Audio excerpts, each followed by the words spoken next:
Have you ever accidentally woken up very early in the morning, when it's still dark outside the window, when the city is still quiet, and you suddenly realize that the day seems to have already begun long before? The first cars are already on the road. A few shops have turned on their lights, and somewhere out there, a few people have already started their day, while most of us are still asleep. Jake once had a morning like that, and that very morning was when he began to look at his life in a very different way. Jake worked as a delivery driver for a local logistics company. Every day, he drove a small truck through the familiar streets of the city. Coffee shops, bakeries, convenience stores, a small printing shop on a street corner. Places he had delivered to hundreds of times. His life was fairly stable. Not great, but not bad either. And because of that, Jake had almost never thought too much about the future. Until one afternoon, the company sent out an email. Some delivery routes might be cut in the coming months.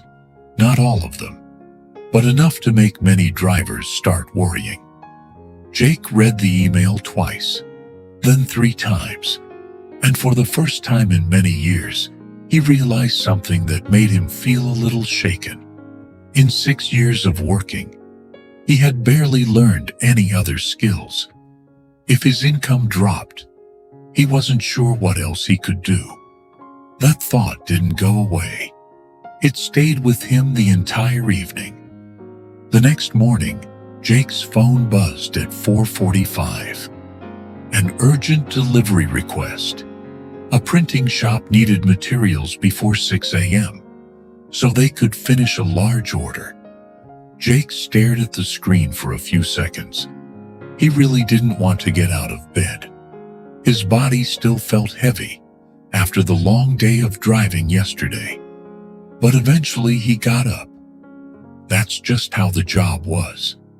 When the truck stopped in front of the printing shop, the sky was still dark. The lights inside were already on. The printers were running. Jake was a little surprised. He knocked on the door. Mark opened it. A middle-aged man with a calm expression. Inside, freshly printed posters were lying on the table. Jake set the delivery down. He looked around the shop and asked, "You work this early?" Mark glanced at the clock, then smiled lightly. "Usually." Jake was a little surprised. Mark was the owner of the shop.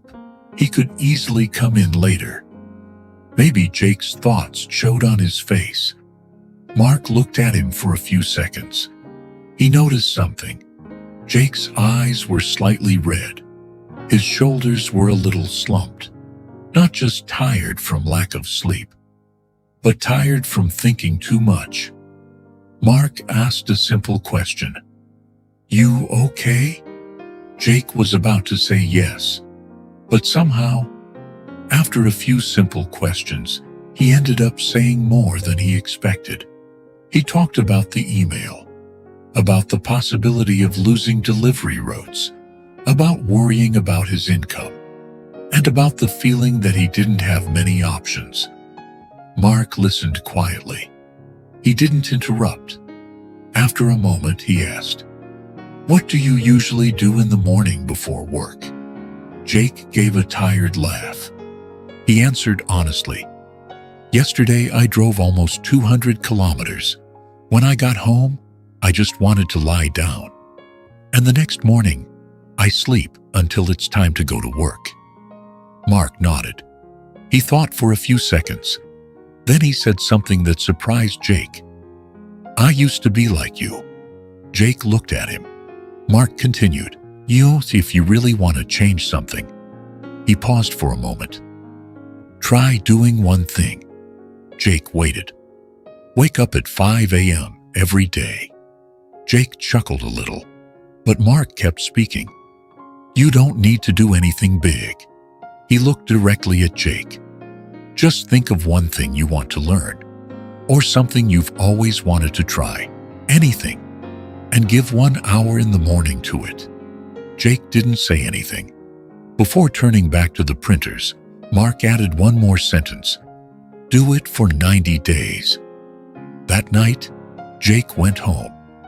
He wasn't sure if the advice meant anything, but it stayed in his mind.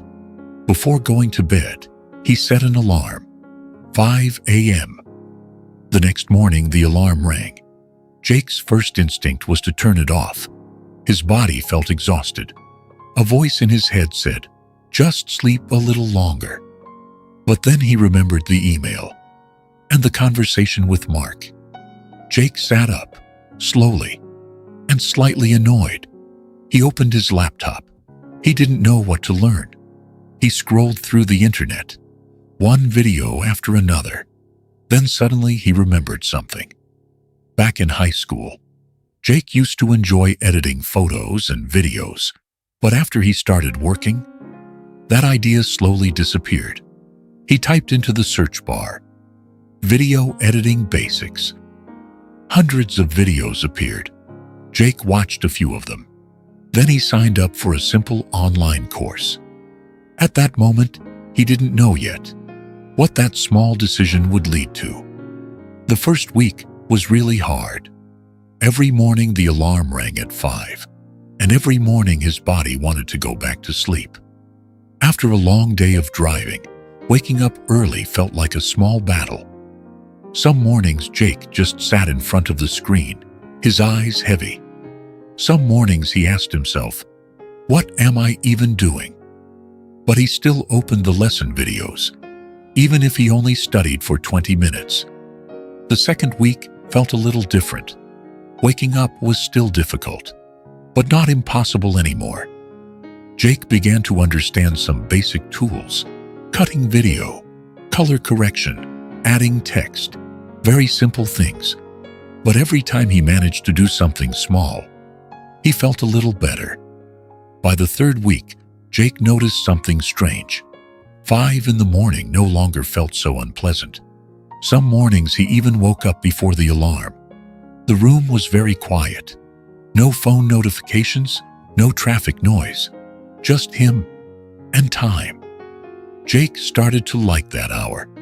After a few weeks, Jake finished the course. He wasn't an expert, but he knew how to create simple posters advertising banners, product labels. One day, while delivering to a familiar bakery, Jake took out his phone. He showed the owner a small design he had made. The owner looked at it for a few seconds, then said, "This looks better than the one I'm using." He asked, "You made this?" Jake nodded. That day, Jake received $50 for a small poster. Not much, but it was the first time a new skill had given something back to him. After that, Jake started asking a few other shops he regularly delivered to. A coffee shop needed a banner. A bakery needed box labels. A small store needed a promotional poster. Very small jobs. But each month, Jake started earning a little extra income. Not a lot, but enough to make him feel something important. He wasn't just working anymore. He was building a skill. 90 days later, Jake returned to Mark's printing shop. It was 5 a.m. again. Mark was still standing beside the printer, just like the first time they met. Jake walked in. This time, his face looked different. The tired and uncertain look was gone. He showed Mark a few designs on his phone. Posters, banners, product labels, small jobs he had done for shops around the neighborhood. Mark looked at them one by one. Then he smiled. Jake said, "Thank you." Mark asked, "Do you still wake up at 5? Jake nodded. "Almost every day." Mark looked at him and said, "It wasn't 5 a.m. that changed your life." He pointed at Jake. "It was what you did with that time." Jake left the printing shop that morning. The sky was slowly getting brighter. The first shops on the street were beginning to open. His life hadn't changed overnight. He was still driving deliveries every day. But this time, something was different. He knew he was building another path for himself, one morning at a time. And maybe one early hour in the morning is enough to make a day feel different. And when enough days become different, an entire life can begin to turn in a new direction. If this story touched your heart, consider subscribing to the channel. Here, we simply tell small stories, but sometimes they change the way we see life.